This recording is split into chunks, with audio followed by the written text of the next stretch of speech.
In the 1950s, American grandmothers made three-ingredient desserts that mattered. Their work in the kitchen didn't just feed families. They created complete sweet treats in small bowls that saved time, money, and effort. Baked custard and cookies. Every dessert used only three ingredients. These three-ingredient desserts might sound too simple today, but they kept families happy when money ran out and sugar was scarce. Baked custard became the Depression dessert American grandmothers made 3 times weekly because three ingredients turned into smooth-filling dessert for under 20 cents total. Grandmothers cracked 4 whole eggs into mixing bowls. They whisked eggs until yellow and smooth. They added 2 cups of whole milk slowly. They stirred in half cup of white sugar. They poured mixture into small glass custard cups. They placed cups in shallow pans filled with 1 inch of hot water. They baked custards at 300 degrees for 45 minutes until centers set firm. The eggs created smooth, silky texture. Milk made custards creamy and rich. Sugar added perfect sweetness. Families ate these warm from the oven or cold from the icebox. The secret was baking custards in water baths that prevented curdling and created perfectly smooth texture every single time without fail. Meringue cookies became the Southern grandma treat when money disappeared because leftover egg whites turned into crispy, sweet cookies for almost nothing. Grandmothers separated 3 egg whites into clean metal bowls. They beat egg whites on high speed for 5 minutes.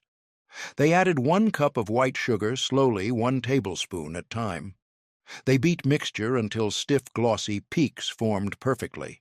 They added 1 teaspoon of vanilla extract. They dropped spoonfuls onto parchment-lined baking sheets.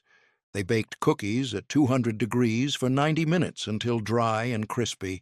The egg whites puffed into light, airy cookies. Sugar sweetened and created crispy outer shells. Vanilla added wonderful flavor. Children loved eating these cloud-like treats. The secret was beating egg whites until very stiff and baking at low temperature that dried cookies completely without browning them at all. Before we move on, many of you asked in the comments where to find these recipes. We even received tons of email too, so we published these recipes on our website. The link is in the description. Let's continue. Snow ice cream became the winter treat American children begged grandmothers to make because fresh snowfall turned into sweet frozen dessert in 2 minutes flat. Grandmothers sent children outside with clean metal bowls. Children scooped 8 cups of fresh white snow quickly. Grandmothers poured 1 can of sweetened condensed milk over cold snow. They added 1 teaspoon of vanilla extract. They stirred mixture gently until snow and milk combined into creamy texture. They served dessert immediately in small bowls. The fresh snow created icy, cold base. Condensed milk added sweetness and creamy richness. Vanilla gave wonderful flavor. Families ate this standing in kitchens because it melted fast. The secret was using only fresh, clean snow from the top layer and eating dessert immediately after mixing because it melted within 5 minutes if left sitting.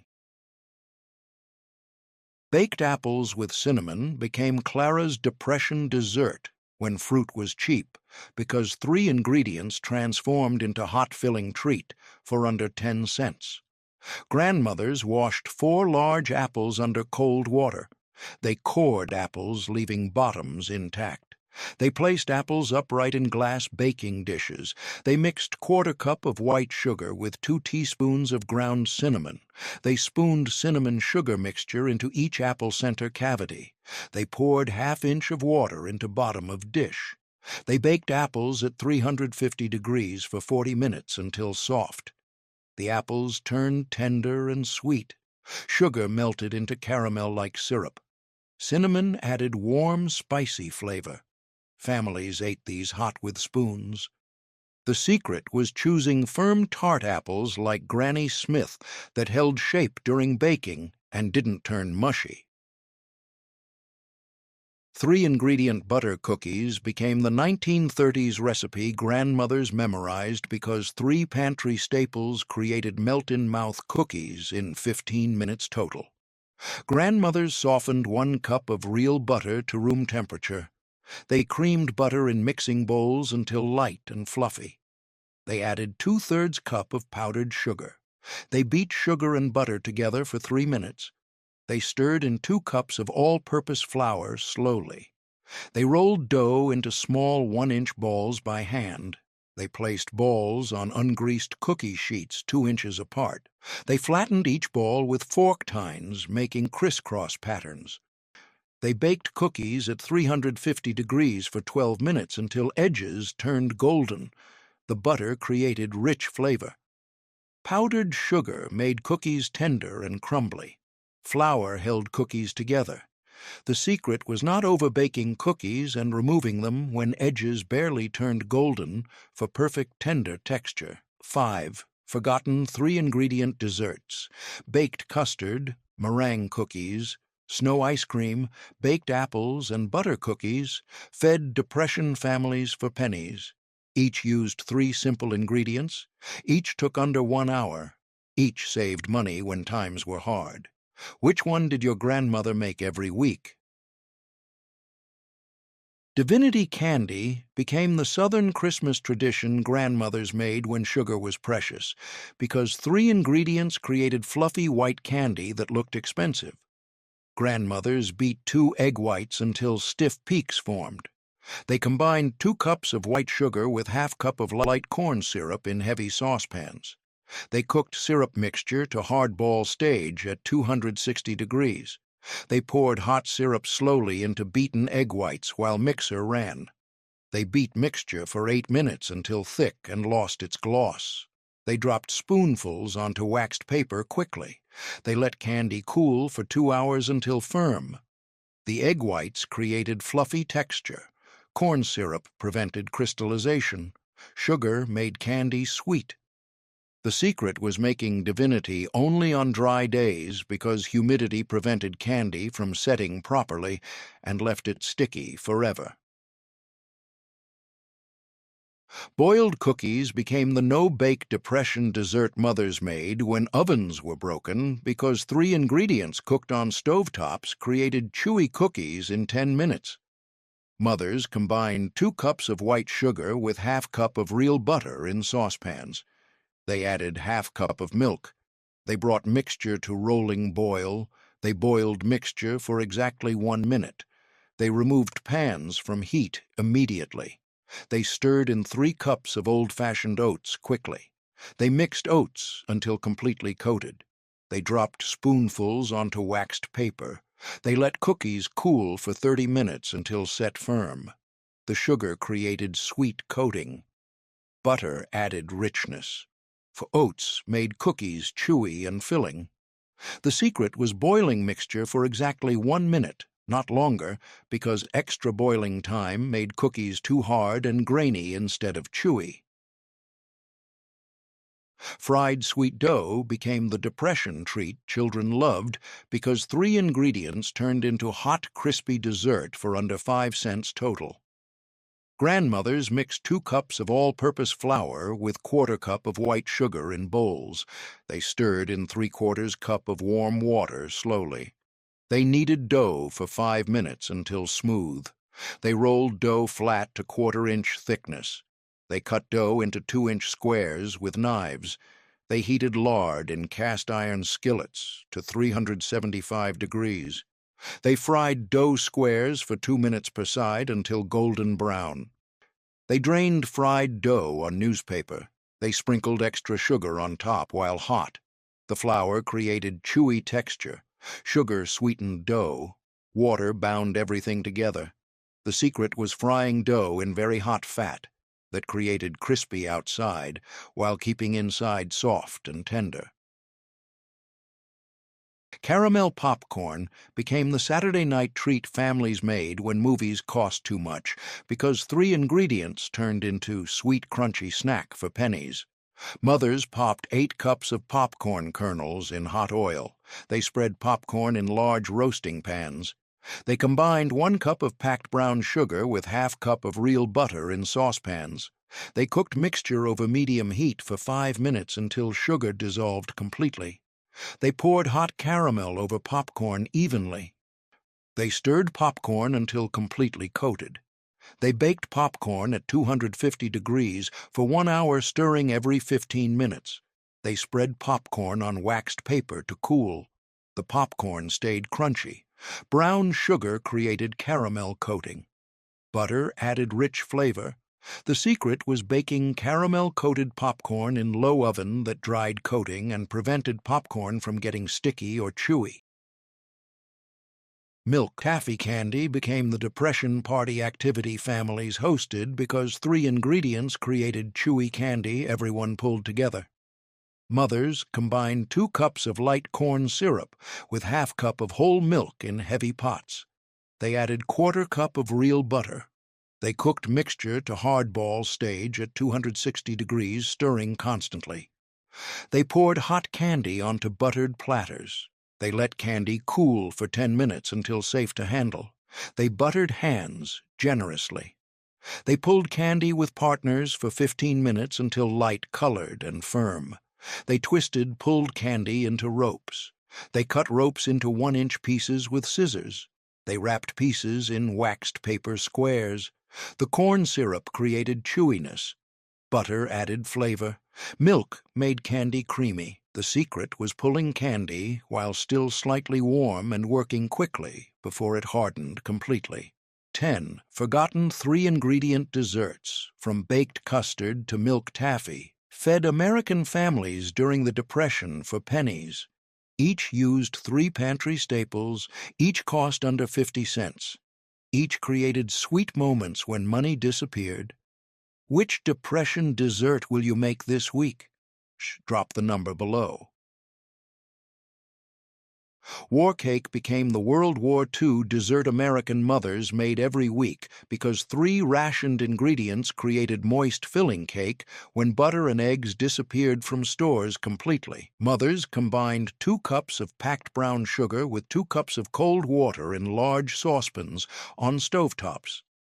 They added 2 cups of raisins to the sugar-water mixture. They brought mixture to rolling boil over high heat. They boiled mixture for exactly 3 minutes, stirring constantly with wooden spoons. They removed pans from heat and let mixture cool to room temperature for 30 minutes. They stirred in 3 cups of all-purpose flour, 1 cup at time. They added 1 teaspoon of baking soda, dissolved in 2 tablespoons of warm water. They poured batter into greased 9 by 13-inch pans. They baked cakes at 350 degrees for 45 minutes until toothpicks came out clean. The flour created cake structure without eggs. Brown sugar added deep molasses, sweetness, and moisture. Raisins provided natural sweetness and chewy texture throughout every slice. Families ate this plain or with thin sugar glaze drizzled on top. Children packed slices in school lunch pails. Mothers served squares at church socials and community gatherings. The secret was boiling raisins with sugar first, because the boiling process released natural fruit sugars and moisture that replaced missing eggs and butter perfectly and created surprisingly moist, tender cake that lasted for 5 days, wrapped in clean towels without drying out at all. Eggless brownies became the Depression chocolate treat mothers made when eggs cost too much because 3 ingredients created rich fudgy brownies without expensive items. Mothers sifted 1½ cups of all-purpose flour into mixing bowls. They added 1 cup of white sugar directly to flour. They stirred in 1/3 cup of unsweetened cocoa powder. They mixed dry ingredients together thoroughly with forks. They made 3 wells in the dry mixture with fingers. They poured 1 teaspoon of white vinegar into first well. They added 1 teaspoon of vanilla extract to second well. They poured 6 tablespoons of vegetable oil into third well. They added 1 cup of cold water over everything. They stirred batter just until combined and smooth. They poured batter into greased 8-inch square pans. They baked brownies at 350 degrees for 30 minutes until tops looked set. They cooled brownies completely before cutting into squares. The flour provided structure without eggs. Cocoa created deep chocolate flavor and dark color. Vinegar reacted with baking soda in flour, creating lift and tender crumb. Families ate these plain or dusted with powdered sugar. The brownies tasted rich and fudgy despite missing eggs and butter. Children couldn't tell the difference from regular brownies. The secret was not overmixing batter after adding liquid, because overmixing developed gluten and made brownies tough and cake-like instead of dense and fudgy, like proper brownies should be every time. Depression. Coffee cake became the Sunday morning treat grandmothers served when company visited because 3 ingredients created tender cake that looked fancy. Grandmothers brewed 2 cups of strong black coffee in percolators. They let coffee cool to room temperature for 20 minutes. They mixed 1 1/2 cups of white sugar with 1/2 cup of vegetable shortening in bowls. They creamed mixture until light and fluffy. They added cooled coffee alternating with 3 cups of all-purpose flour. They stirred batter until just combined and smooth throughout.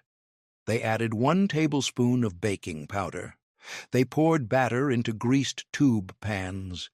They baked cakes at 350 degrees for 50 minutes until toothpicks inserted came out clean. They cooled cakes on wire racks for 15 minutes. They turned cakes out onto serving plates. The flour created tender cake structure. Sugar added sweetness and helped cakes brown. Coffee provided deep flavor and kept cakes moist. Grandmothers served slices with hot coffee for dunking. Neighbors complimented the mysterious flavor. Children ate thick slices after school. The cake stayed fresh for 4 days, wrapped tightly. The secret was using strong brewed coffee instead of water because coffee added complex flavor depth, and the caffeine actually enhanced sweetness perception, making the cake taste sweeter than it really was, without needing extra sugar at all, which saved precious sugar rations for other desserts during difficult times when every spoonful of sugar mattered. Cracker pie. Crust dessert became the clever grandma trick when pie crust ingredients cost too much because 3 items created sweet, crunchy base for pennies. Grandmothers crushed 2 cups of saltine crackers into fine crumbs using rolling pins. They placed crackers between clean towels and rolled until powdery. They melted 1/2 cup of real butter in small pans. They poured melted butter over cracker crumbs in bowls. They added 1/4 cup of white sugar to mixture. They stirred everything together until crumbs looked like wet sand. They pressed mixture firmly into bottom and sides of pie plates. They baked crusts at 350 degrees for 10 minutes until golden. They cooled crusts completely before filling. The crackers created crispy base texture. Butter bound crumbs together and added richness. Sugar sweetened the savory crackers perfectly. Grandmothers filled crusts with lemon filling made from more sugar and water. They topped pies with meringue made from leftover egg whites. Families thought they were eating real pies. Nobody could tell the difference. The crusts tasted slightly salty sweet, which everyone loved. Children ate crust pieces that fell off. The secret was crushing crackers into very fine powder and pressing mixture very firmly into pans, because loose crumbs fell apart when slicing, and fine texture made the crust taste more like real pastry, and pressing mixture very firmly into pans, because loose crumbs fell apart when slicing, and fine texture made the crust taste more like real pastry than crackers, which fooled everyone at church dinners when grandmothers brought these pies and never revealed the secret ingredient until years later. Cornmeal. Johnny cakes with syrup became the colonial dessert American families revived during Depression because three ingredients created filling sweet cakes for under 10 cents. Mothers mixed 2 cups of yellow cornmeal with 1 teaspoon of salt in mixing bowls. They heated 2 cups of whole milk in saucepans until steaming hot. They poured hot milk slowly over cornmeal while stirring constantly. They let batter sit for 10 minutes to thicken. They added 2 tablespoons of molasses and stirred well. They heated cast-iron griddles over medium heat. They greased griddles with small pieces of lard. They dropped quarter-cup portions of batter onto hot griddles. They cooked cakes for 4 minutes until bubbles formed on surfaces. They flipped cakes with spatulas and cooked 3 more minutes. They served cakes hot with extra molasses drizzled on top. The cornmeal created hearty texture and corn flavor. Milk made batter smooth and helped cakes cook evenly. Molasses added deep sweet flavor and dark color. Families ate these for breakfast and dessert both. Children loved soaking cakes in molasses puddles. The cakes filled empty stomachs cheaply. The secret was using very hot milk when mixing batter because hot liquid cooked cornmeal slightly and removed the raw, grainy taste that cold liquid left behind and created much smoother texture that made these taste like real dessert instead of animal feed, which is what cornmeal Johnny cakes tasted like when Depression families first tried making them with cold water. 15 forgotten 3-ingredient desserts, from baked custard to cornmeal Johnny cakes, saved American families during Depression and wartime rationing. Each used 3 simple items. Each cost under 25 cents. Each fed hungry families when money disappeared. Which one did your great-grandmother make every single Sunday afternoon? Hobo cookies became the railroad worker treat mothers packed because 3 ingredients created chewy, filling cookies that lasted for days. Mothers combined 1 cup of dark molasses with ½ cup of vegetable shortening in mixing bowls. They creamed mixture together until smooth and blended. They stirred in 3 cups of old-fashioned rolled oats. They added 1 cup of raisins and mixed everything thoroughly. They let dough rest for 15 minutes to absorb moisture. They rolled dough into walnut-sized balls with hands. They placed balls on greased cookie sheets 2 inches apart. They flattened each ball slightly with bottom of drinking glasses. They baked cookies at 325 degrees for 15 minutes until edges set. They cooled cookies on sheets for 5 minutes. They transferred cookies to wire racks.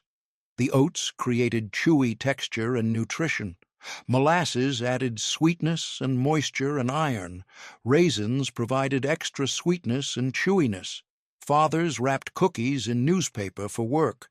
Children ate cookies for after-school snacks. The cookies stayed soft for 1 week. Hobos traded for these at back doors. The secret was not overbaking cookies, because even 1 extra minute made them too hard and dry instead of chewy and soft, which defeated the whole purpose of making cookies that could survive being carried in coat pockets and lunch pails on long train rides across the country when Depression-era men rode rails looking for work and needed portable food that wouldn't spoil. Shoofly pie filling became the Pennsylvania Dutch dessert American grandmothers made when fresh fruit disappeared because 3 ingredients created sweet, gooey filling for under 15 cents. Grandmothers mixed 1 cup of dark molasses with 1 cup of boiling water in bowls. They stirred until molasses dissolved completely. They let mixture cool to room temperature. They combined 1½ cups of all-purpose flour with 1 cup of packed brown sugar in separate bowls.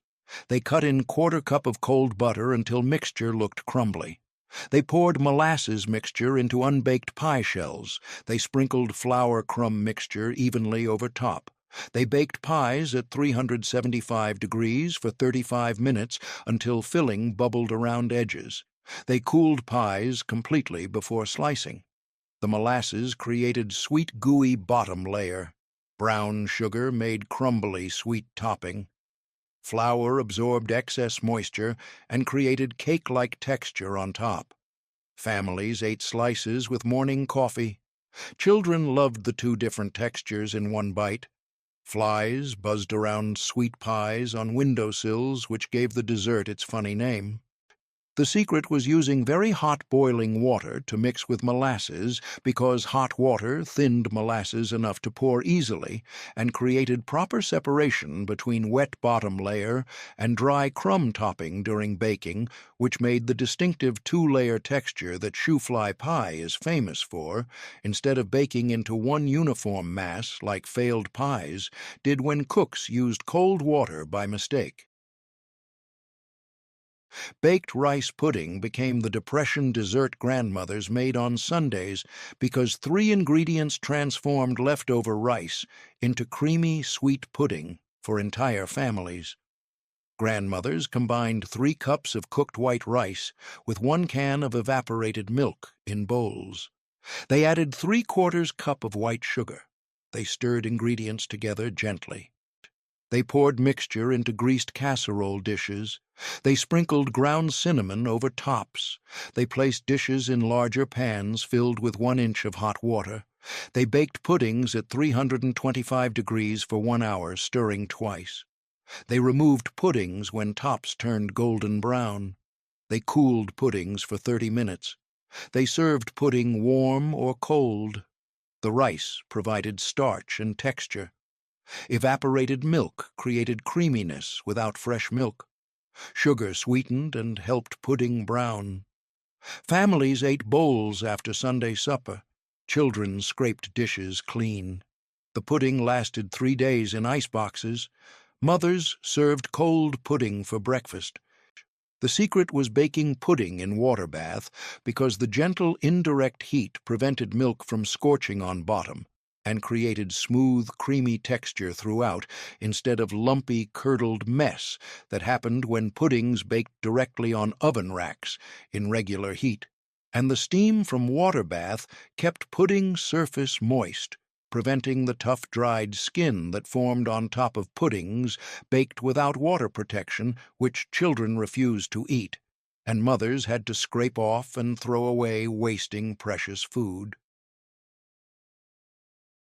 Fried apple pies became the Southern grandma specialty when oven fuel cost too much because 3 ingredients fried on stovetops created hot, crispy hand pies. Grandmothers rolled biscuit dough flat to 1/8 inch thickness on floured surfaces. They cut dough into 5-inch circles using saucers as guides. They peeled and diced 2 large apples into tiny pieces. They mixed apples with 1/2 cup of white sugar and 1 teaspoon of cinnamon. They spooned 2 tablespoons of apple mixture onto half of each dough circle. They folded dough over filling, creating half-moon shapes. They sealed edges by pressing with fork tines firmly. They heated 2 inches of lard in cast-iron skillets to 375 degrees. They fried pies 3 at a time for 3 minutes per side until golden brown. They drained pies on newspaper. They sprinkled extra sugar on tops while hot. The biscuit dough created flaky, tender crust. Apples provided fruit filling. Sugar sweetened apples and made syrup inside. Children burned mouths on hot filling. Fathers ate pies for breakfast. The pies stayed good for 2 days. The secret was sealing edges very tightly because any small opening let hot filling leak out during frying and created dangerous oil splatters and ruined the whole batch and wasted precious ingredients and cooking fat, which Depression families could not afford to lose even once, so grandmothers taught daughters to press edges 3 times just to be absolutely certain. Egg white candy became the frugal grandma solution when egg yolks went into dinner because 3 ingredients turned leftover whites into sweet melt-away candy for nothing. Grandmothers beat 3 egg whites in clean metal bowls until stiff peaks formed perfectly. They added 2 cups of powdered sugar, gradually 1 spoonful at a time. They beat mixture for 10 minutes until thick and glossy. They folded in 1 cup of chopped pecans gently. They dropped teaspoonfuls onto waxed paper sheets. They let candy dry at room temperature for 4 hours until firm. They stored candy in covered tins. The egg whites created light, fluffy base. Powdered sugar sweetened and helped candy set firm. Nuts added crunch and flavor. Grandmothers made these after baking custards that used only yolks. Nothing went to waste in Depression kitchens. Children received candy as rewards for chores. The candy melted on tongues instantly. The secret was beating egg whites in absolutely spotless bowls, because even 1 tiny drop of grease prevented whites from whipping properly, and the whole batch stayed liquid and flat and useless, which meant wasting 3 precious eggs that could have fed someone breakfast instead, and Depression-era grandmothers cried real tears over ruined batches because eggs were expensive and represented real money that families needed for rent and shoes, and medicine more than they needed candy. 20 forgotten 3-ingredient desserts, from baked custard to egg white candy, fed American grandmothers' families for pennies during the hardest times. Each used 3 pantry items, each cost under 30 cents. Each created sweet memories. Which Depression dessert does your family still make today? Comment below now. Angel food cake became the Sunday church dessert American grandmothers made when butter and eggs were rationed because 3 ingredients created tall, fluffy cake that looked expensive and fancy. Grandmothers separated 12 egg whites into large metal mixing bowls, making sure no yolk got into whites at all. They beat egg whites with rotary beaters until foamy and white. They added 1½ cups of white granulated sugar slowly, 2 tablespoons at a time, while beating continuously. They sifted 1 cup of cake flour 3 times to make it extremely light and airy. They folded flour into beaten egg whites, gently using rubber spatulas. They added 1 teaspoon of vanilla extract. They poured batter carefully into ungreased tube pans. They ran knives through batter to remove air bubbles. They baked cakes at 350 degrees for 45 minutes until tops sprang back when touched lightly. They inverted hot pans immediately onto glass bottles to cool. They let cakes hang upside down for 2 hours until completely cool. The secret was beating egg whites in absolutely clean, grease-free bowls because even 1 molecule of fat prevented whites from reaching full volume. Icebox cookies became the 1950s housewife favorite when unexpected company arrived because 3 ingredients made ahead turned into fresh, warm cookies in 10 minutes flat. Mothers creamed 1 cup of softened real butter with 2 cups of packed brown sugar in large mixing bowls. They beat mixture for 5 minutes until light, fluffy, and smooth. They added 3½ cups of all-purpose flour, 1 cup at a time. But they stirred dough until completely combined and smooth throughout. They divided dough into 2 equal portions. They shaped each portion into logs 2 inches in diameter. They wrapped logs tightly in waxed paper.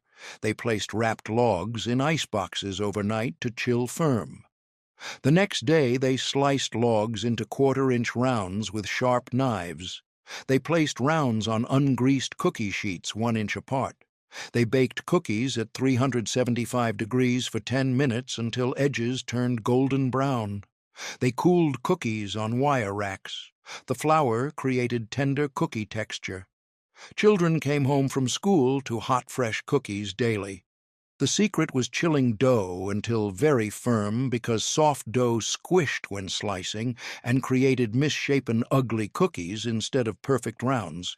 And another secret was slicing cookies exactly the same thickness because uneven slices baked at different rates and some burned while others stayed raw, which ruined entire batches and wasted precious ingredients that cost real money.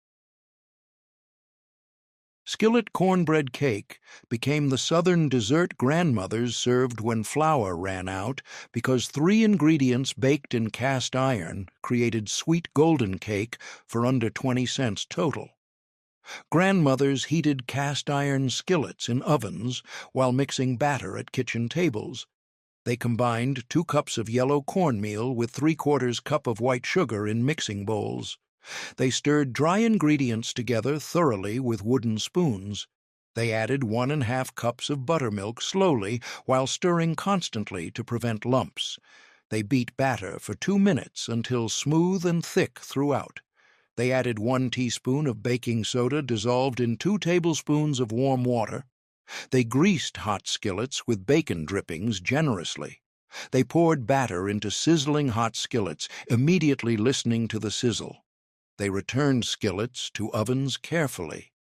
They baked cakes at 400 degrees for 25 minutes until tops turned golden brown and toothpicks came out clean. They turned cakes out onto plates carefully. They cut cakes into wedges like pie slices. The cornmeal created slightly gritty, sweet texture and yellow color. Children ate thick slices for breakfast before school. Fathers requested this for supper dessert regularly. The secret was heating skillets extremely hot before adding batter because hot iron created crispy golden crust on bottom. Another secret was using real buttermilk, not regular milk, because buttermilk's acid reacted with baking soda, creating much lighter, fluffier texture and pleasant tangy flavor that balanced sweetness and made the cake taste complex and interesting instead of one-note sweet, which got boring after 3 bites and nobody wanted seconds. Funeral pie became the Pennsylvania Dutch tradition American church ladies made when members died because 3 ingredients created sweet-filling pie that lasted for days without refrigeration. Church ladies combined 3 cups of raisins with 2 cups of cold water in heavy saucepans. They brought mixture to boil over high heat. They reduced heat and simmered raisins for 20 minutes until plump and soft. They added 1 cup of white granulated sugar to hot raisins. They stirred until sugar dissolved completely. They added 1/4 cup of white vinegar. They stirred mixture constantly for 5 more minutes. They let filling cool to room temperature for 1 hour. They poured cooled filling into unbaked pie shells. They covered pies with top crusts. They sealed edges and cut vents in tops. They baked pies at 375 degrees for 45 minutes until crusts turned golden brown. They cooled pies completely on wire racks. Church ladies carried these pies to grieving families. The pies lasted 1 week on counters without spoiling. Families ate slices for breakfast and supper. The vinegar prevented bacterial growth naturally. Children loved the sweet tart raisin filling. The pies became associated with funerals and sad times. The secret was adding vinegar, which acted as natural preservative because Depression-era families had no refrigeration and needed desserts that stayed safe to eat for many days without making people sick, and vinegar's acid prevented mold and bacterial growth, which meant grieving families could eat pie all week without worrying about food poisoning, adding to their troubles during already difficult emotional times. Another secret was using lots of raisins, because raisins were cheap dried fruit available year-round that cost less than fresh fruit and provided concentrated sweetness that meant less sugar was needed, which saved money, and raisins' natural pectins helped filling set thick instead of runny, which meant pies sliced neatly and didn't leak sticky juice all over plates and tablecloths when served at funeral dinners. Haystack cookies became the 1960s church lady favorite when bake sales needed fast desserts because 3 ingredients melted together created crunchy, sweet clusters without ovens. Church ladies poured 1 12-ounce package of butterscotch chips into double boilers over simmering water. They stirred chips constantly until completely melted and smooth. They removed pans from heat immediately. They added 1 can of chow mein noodles to melted butterscotch. They stirred gently until noodles were completely coated. They added 1 cup of salted peanuts. They mixed everything together carefully without breaking noodles. They dropped spoonfuls onto waxed paper sheets. They let cookies cool at room temperature for 1 hour until set firm. They stored cookies in covered tins. The chow mein noodles created crunchy texture. Butterscotch chips provided sweetness and binding. Peanuts added protein and extra crunch. Church ladies made hundreds for bake sales. Children bought these first because they looked unusual. The cookies sold out before noon every time. Mothers made batches for school parties. Teachers requested these for classroom celebrations. The cookies required no baking, which saved electricity. Families made these on hot summer days when ovens made kitchens unbearable. The secret was stirring melted butterscotch very gently because rough stirring broke chow mein noodles into tiny pieces that created messy, crumbly cookies instead of attractive haystacks with visible whole noodles sticking out that looked interesting and appealing and made people want to buy them at bake sales immediately. Another secret was working quickly after adding noodles, because butterscotch hardened fast as it cooled, and if women talked too long while mixing the butterscotch setup before they finished dropping spoonfuls onto waxed paper, and they ended up with one giant hardened mass stuck in the bowl that had to be thrown away, wasting entire batches and making them cry. Smart church ladies recruited helpers who dropped spoonfuls onto waxed paper while the mixer kept stirring and adding noodles, which meant cookies got shaped before butterscotch hardened and nothing was wasted ever. These cookies represented 1960s convenience cooking when American women started using processed ingredients like canned chow mein noodles for desserts instead of just Chinese dinners, and when packaged, butterscotch chips became widely available in grocery stores, making fancy-looking cookies possible for ordinary housewives who previously couldn't make candy at home because traditional candy making required expensive equipment and expert skills and precise temperature control that most women lacked. But melting purchased chips required only a pan and a spoon, which democratized candy making for everyone, regardless of skill level or economic status, making sweet treats accessible to all American families. Penuche fudge became the New England candy grandmothers made at Christmas because 3 ingredients created smooth brown sugar fudge that melted in mouths instantly. Grandmothers combined 2 cups of packed light brown sugar with 3/4 cup of heavy cream in heavy saucepans. They added 1/4 cup of real butter. They stirred mixture constantly over medium heat until sugar dissolved completely. They brought mixture to boil without stirring anymore.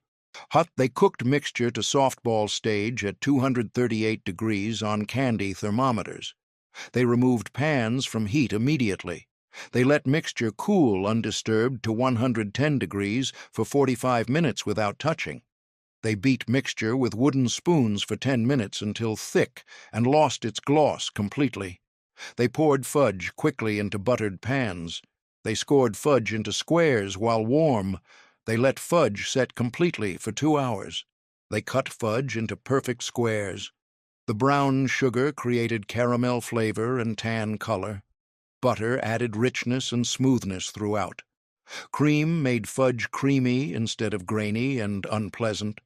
Grandmothers wrapped pieces in waxed paper individually. Children received fudge in Christmas stockings every year. Neighbors got fudge as holiday gifts, wrapped prettily.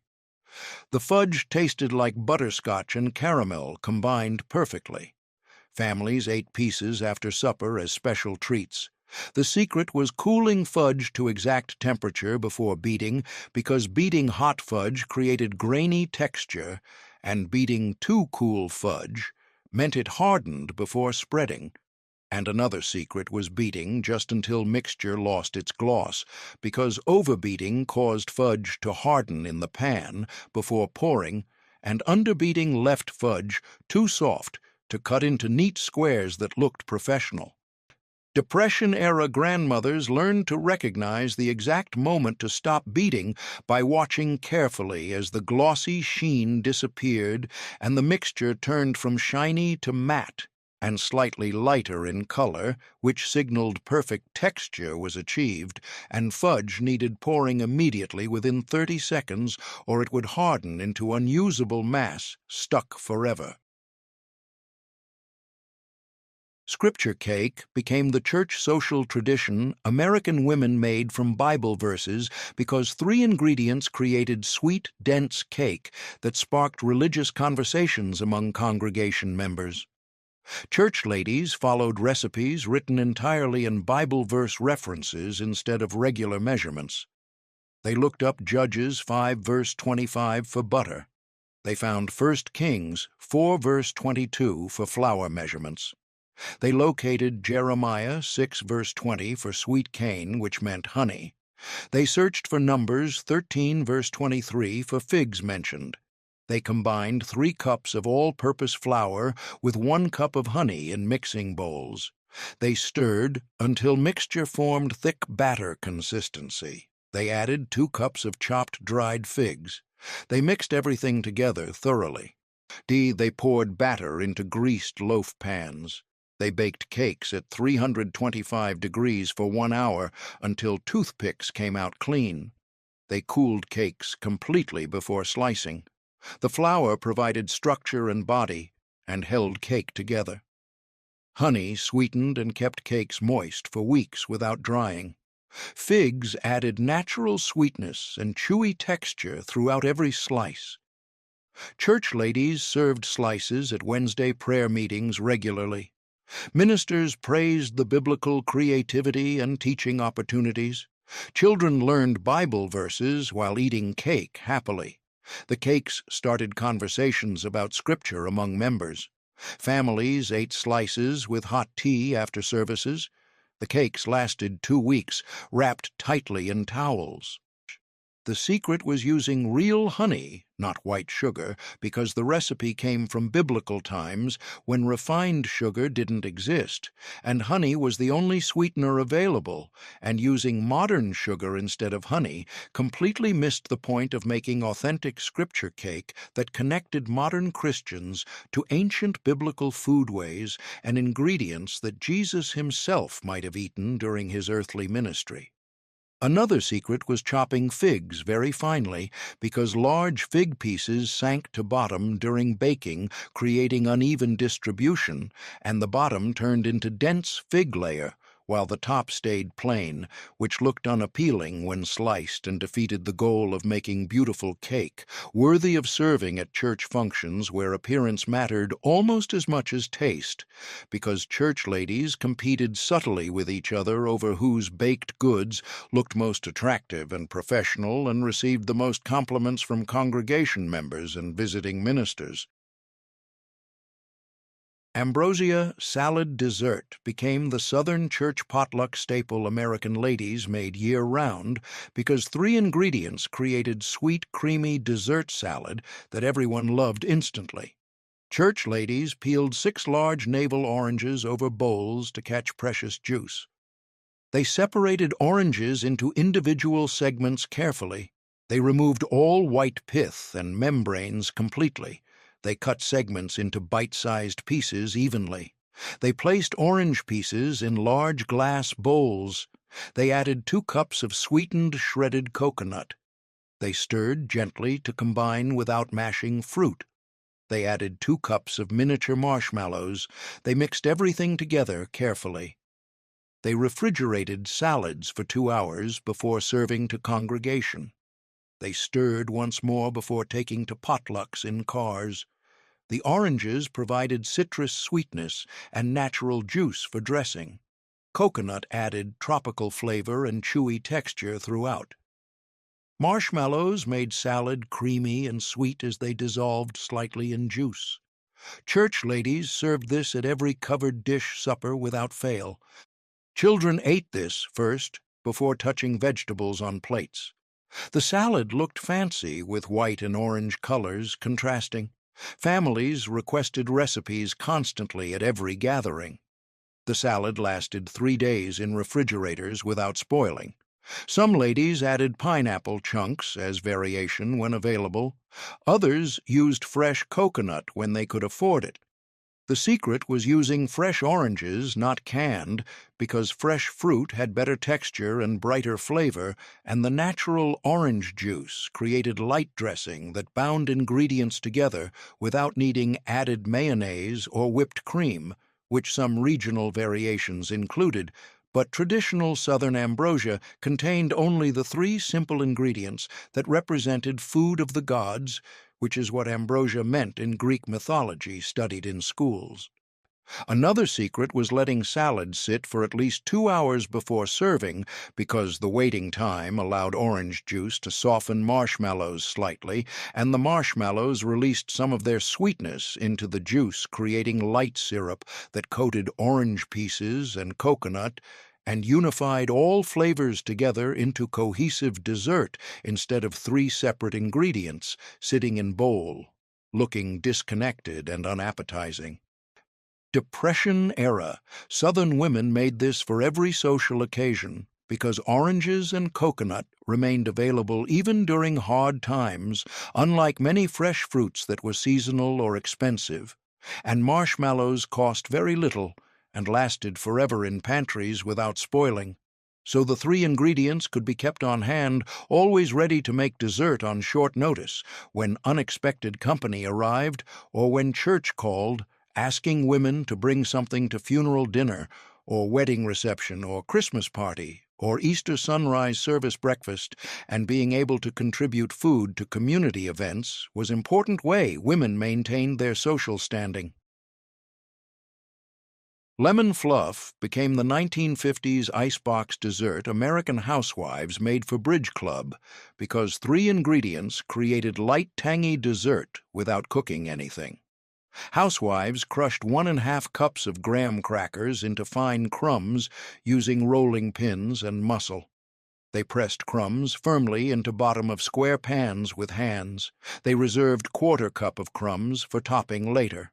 They combined 1 can of sweetened condensed milk with 1/2 cup of fresh lemon juice in bowls. They stirred mixture for 3 minutes, watching transformation happen. The mixture thickened immediately from acid reaction between lemon and milk. They beat mixture until light and fluffy and pale. They poured filling over graham cracker crust evenly, spreading smooth. They sprinkled reserved crumbs on top decoratively. They refrigerated desserts for 4 hours until set firm throughout. They cut desserts into neat squares with sharp knives. They served squares on small plates prettily. The lemon juice created tangy flavor and thickened milk chemically. Condensed milk provided sweetness and creaminess without cooking. Graham crackers made crust and added texture contrast. Bridge Club ladies praised the refreshing taste enthusiastically. Husbands requested this weekly without fail. Children licked plates clean every time. The dessert looked elegant and fancy like restaurant quality.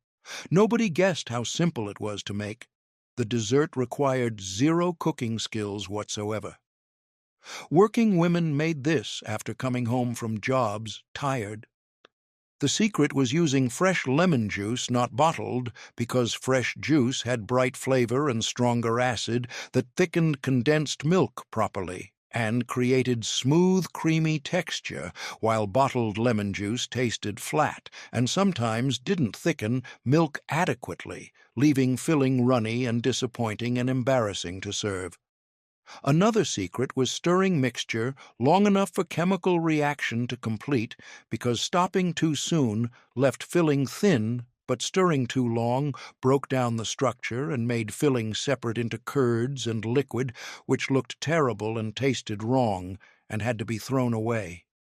Experienced cooks watched carefully as mixture transformed from liquid to thick pudding consistency within 2 or 3 minutes of stirring, and stopped immediately when proper texture was achieved perfectly.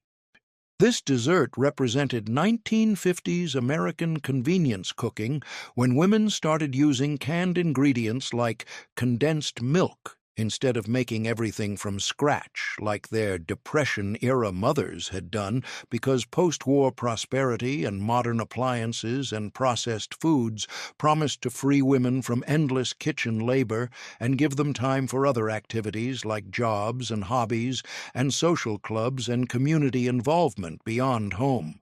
Young 1950s housewives embraced these convenience foods, eagerly seeing them as modern and progressive, while their mothers and grandmothers sometimes disapproved. Sugar cream pie became the Indiana state dessert American grandmothers made weekly because 3 ingredients created silky sweet pie that defined regional identity proudly. Indiana grandmothers combined 2 cups of heavy cream with 1 cup of white sugar in mixing bowls. They whisked together until sugar dissolved completely without lumps.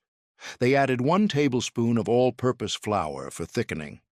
They stirred until smooth and no lumps remained anywhere. They poured mixture into unbaked pie shells carefully. They grated fresh nutmeg generously over top for spice. They placed pies on middle oven racks, centered. They baked pies at 450 degrees for 15 minutes initially. They reduced the temperature to 350 degrees without opening the door. They baked 30 more minutes until centers barely jiggled when shaken. They removed pies from ovens carefully without sloshing. They cooled pies completely on wire racks for hours. They refrigerated pies for 4 hours until firm and cold. They sliced pies into perfect wedges for serving. The cream created a rich custard filling texture. Sugar sweetened and helped the filling set properly. Nutmeg added a warm spice flavor on top distinctively. Farmers' wives made these every Sunday without exception. Children ate warm slices after church services happily. Grandmothers won county fair ribbons proudly displayed. The pie tasted like caramelized cream heaven. Hoosiers considered this ultimate comfort food always. The pie represented home and family and Indiana. Outsiders had never heard of it at all. The secret was starting at very high temperature, which created thin caramelized crust on top, while the lower temperature finished cooking the custard gently without curdling. And another secret was using real heavy cream. Not milk, because milk was too thin and created watery filling that never set properly, even with added flour, while heavy cream's fat content made filling thick and luxurious and truly worthy of being called Indiana's best dessert officially. Depression-era Indiana farm families made this pie because they produced cream themselves from their dairy cows and had unlimited supply available year-round, unlike city families who had to purchase cream at stores and couldn't afford it regularly for desserts. Farm wives skimmed cream from fresh milk every morning and accumulated enough cream within 2 or 3 days to make pie, which used their own cream and their own eggs for the pie crust, and only required purchasing flour and sugar, which cost very little, and meant entire pie could be made for under 15 cents, feeding whole family dessert for multiple days, stretching budgets. This pie symbolized rural Indiana farm life and agricultural abundance and self-sufficiency that farm families valued highly, especially during the Depression, when they felt grateful for their land and animals that provided food security.